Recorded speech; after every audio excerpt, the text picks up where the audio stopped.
Bismillahirrahmanirrahim. Assalamualaikum warahmatullahi wabarakatuh. Alhamdulillah, bersyukur Allah, la haula wala quwata illa billah.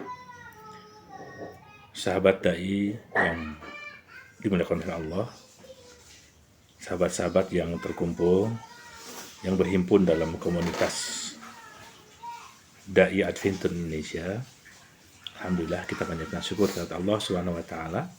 Pada kesempatan kali ini Allah masih memberikan kesehatan dan nikmat yang lainnya. Salawat dan salam semoga dilimpahkan pada junjungan alam habibana wa nabiyana Muhammad sallallahu alaihi wasallam. Sahabat dai rahimakumullah, sesungguhnya setiap perbuatan kita itu terikat dengan 5 hukum. Yang pertama adalah wajib, sunat, mubah, makruh, dan haram. Kita tahu bahwa wajib itu adalah satu hal yang ketika syarat dan rukunnya terpenuhi itu harus dilaksanakan. Lalu sunat adalah sebuah keutamaan yang jika dilaksanakan mendapat pahala, jika tidak maka akan merugi waktu yang dilalui, tidak ada kemuliaan, tidak ada tambahan dari perbuatan-perbuatan kita. Yang ketiga adalah mubah, hukum asal. Kita diminta untuk mencari yang paling banyak manfaatnya. Yang ketiga adalah, yang keempat adalah makruh, satu hal yang dilarang, yang jika kita melakukan, kita mendapatkan kerugian. Jika kita menghindarinya, kita tidak melakukannya, maka akan mendapatkan keutamaan. Yang terakhir yaitu haram.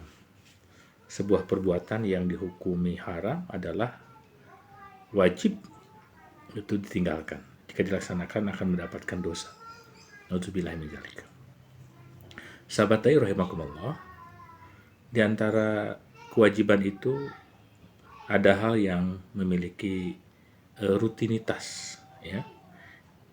Bagi kita yang sudah balik, rutinitas itu diantaranya adalah sholat. Sholat rawatib, ya, sholat 5 waktu. Itu adalah tidak bisa ditinggalkan, terutama bagi laki-laki. Jika dia tidak bisa, maka tidak bisa berdiri, maka lakukan dengan cara duduk. Jika tidak duduk, maka terbaring. Jika tidak bisa lagi terbaring, maka ya disolatkan gitu ya. Itu seharusnya. Jadi hampir bagi laki-laki itu tidak ada. Pilihannya bagi orang yang tidak menjalankan sholat itu hanya 3. Satu, ya kecil, ya, sobian. Ya. Tentu manusia tidak bisa kecil terus. Yang kedua, orang yang yang tidur, ya, hatta istiqodoh, sehingga dia terbangun. Tentu kita tidak tidur selamanya. Ya. Itu rupi al-kalam, yaitu diangkat, ya. Yang ketiga itu adalah orang gila, ya. Jadi pilihannya kalau sahabat dai tidak mau menjalankan sholat yang 5 waktu, pilihannya yaitu kecil terus, tidur terus, atau dia gila, ya. Tinggal pilih aja, ya. Sahabat dai rahimakumullah, sholat 5 waktu itu pahalanya sangat besar. Salat 5 waktu itu adalah pembeda, ya, antara al-ahdu bainal muslim wal kufar, ya. Karena tidak ada salat yang model demikian yang dilakukan oleh orang-orang selain daripada Islam. Ya. Betapa penting salat 5 waktu itu. Ya. Dia pahalanya sangat besar. Ada orang yang dengan salatnya itu mengantarkan dia kepada surganya Allah Subhanahu wa taala. Dan sholat dan khusyuk itu adalah tanda anil fahsai wal mungkar, mencegah perbuatan keji dan mungkar. Jadi sholat itu sebagai amalan sekaligus sebagai indikator. Jika saat ini kita masih bermaksiat, tidak mau thalabul ilmi, tidak mau kehidupannya diatur oleh syariat Islam, kurang lebih sholatnya belum khusyuk. Ya, Pak Ustadz, ya, umpamanya ada orang yang sholat tapi masih korupsi. Itu artinya adalah orang korupsi yang kadang-kadang sholat namanya. Dan sholatnya pun hanya sekedar menjalankan. Itu sahabat dai yang dimuliakan oleh Allah. Salat itu sangat penting, ya. Salat itu diibaratkan seseorang yang memiliki di depan rumahnya an-nahar, yaitu sungai. Mengalir sungai itu begitu bersih, dari mata air yang bersih, dia mandi 5 kali. Apakah akan ada daki dalam tubuhnya? Tentu sahabat menjawab, tidak ya Rasulullah.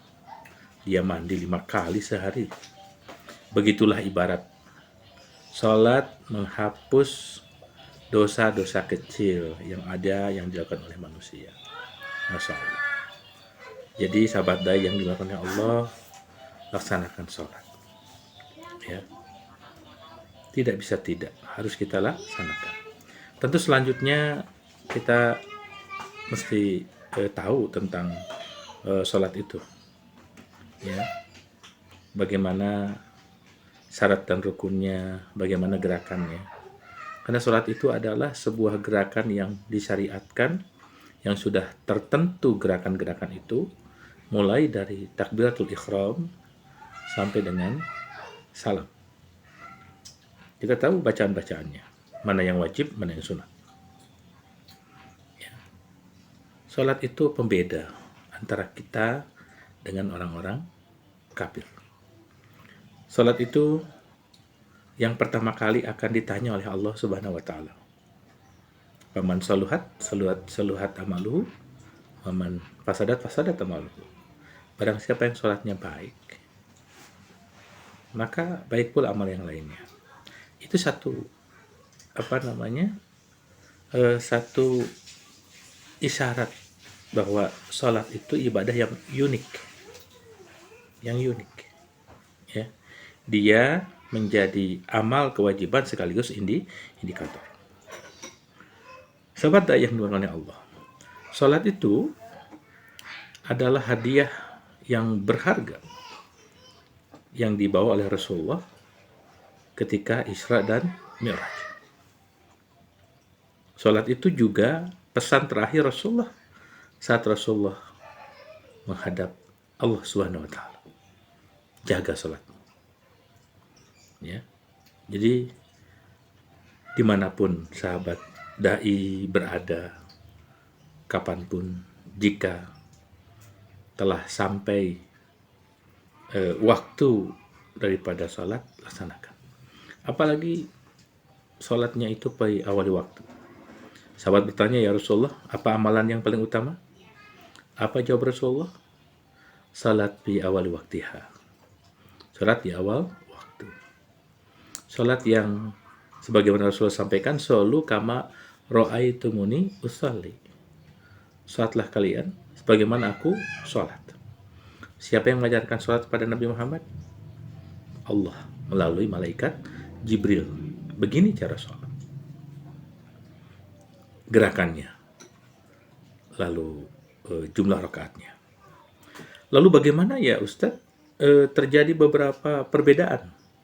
Selama itu memiliki dasar, yaitu ikhtilaf ya, maka laksanakan mana yang ingin kita ikuti. Ya. Seraya untuk terus menggali mana yang paling mendekati kepada keutamaan. Ya tentu kan kita tahu bahwa ada yang subuhnya pakai kunut, ada yang tidak.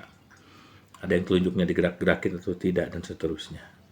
Selama itu ada dalilnya, maka tentu laksanakan oleh kita. Pak Ustadz, masih ada yang sholat, tapi dia berbuat maksiat, gitu ya. Jangan salahkan sholatnya, salahkan orang yang melakukannya. Barangkali sholatnya belum khusyuk. Ya, barangkali sholatnya belum khusyuk. Tidak ada alasan sholat nunggu kaya.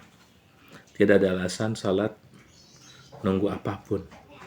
Ketika itu datang perintah itu, maka datang waktunya, maka laksanakan sholat itu. Jadi sahabat dai yang dimakan oleh Allah, kita berada di sebuah komunitas. Jadikanlah komunitas kita itu komunitas yang menjadikan kita lebih dekat dengan Allah Subhanahu wa taala. Bukan semakin jauh dari Allah Subhanahu wa taala. terikat dengan syariat Islam. Setiap amal perbuatan kita, wajib, sunnah, mubah, makruh, dan haramnya, setiap perbuatan kita itu, lalu laksanakan yang lebih utama ditambah dengan yang sunnah. Laksanakan yang wajib lalu ditambah dengan yang sunnah. Sukai dengan yang sunnah. Biasa saja dengan yang mubah, tinggalkan yang makruh, apalagi yang haram. Aku lekali hada wasafiruhu. Apa yang benar adalah dari Allah, yang salah dari kekeliruan saya selaku manusia. Bila itu hidayah. Assalamualaikum warahmatullahi wabarakatuh.